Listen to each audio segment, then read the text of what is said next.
पश्चिम बंगाल की राजनीति में अब इतिहास की वापसी की चर्चा तेज हो गई है। सत्ता बदलते ही एक ऐसा फैसला सामने आ रहा है जो सिर्फ प्रशासनिक नहीं बल्कि प्रतीकात्मक भी है। क्या 3 सदियों पुरानी विरासत फिर से सत्ता का केंद्र बनेगी? और क्या ये कदम नई राजनीति की कहानी लिखेगा? बता दें कि पश्चिम बंगाल में सत्ता परिवर्तन के बाद से अब प्रशासनिक ढांचे में भी बड़े बदलाव के संकेत मिल रहे हैं। खबर ये है कि नई सरकार ऐतिहासिक राइटर्स बिल्डिंग को फिर से सत्ता के केंद्र के रूप में स्थापित करने की तैयारी कर रही है। ये वही इमारत है जो कभी बंगाल की प्रशासनिक ताकत का प्रतीक हुआ करती थी। साल 2011 में ममता बनर्जी के सत्ता में आने के बाद से सचिवालय को नबन्ना में शिफ्ट कर दिया गया था।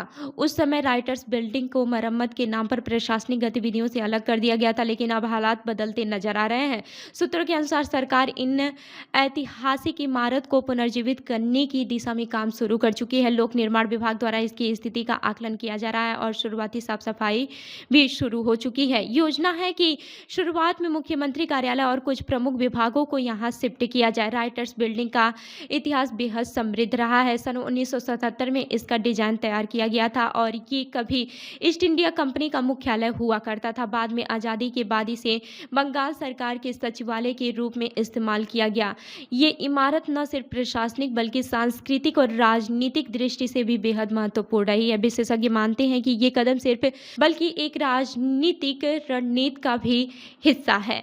नई सरकार बंगाल में अपनी पकड़ मजबूत करने के लिए ऐतिहासिक और सांस्कृतिक प्रतीकों का सहारा लेना चाहती है। राइटर्स बिल्डिंग के जरिए ये संदेश देने की कोशिश कर रही है कि सत्ता परिवर्तन के साथ साथ परंपराओं और विरासत का भी सम्मान किया जा रहा है। दिलचस्प बात यह है कि विशेषज्ञों की रिपोर्ट के अनुसार मामूली मरम्मत और संरचनात्मक सुधार के बाद से ये इमारत फिर से उपयोग के लिए पूरी तरह से तैयार हो सकती है और इसके लिए ज़्यादा खर्च भी नहीं आएगा।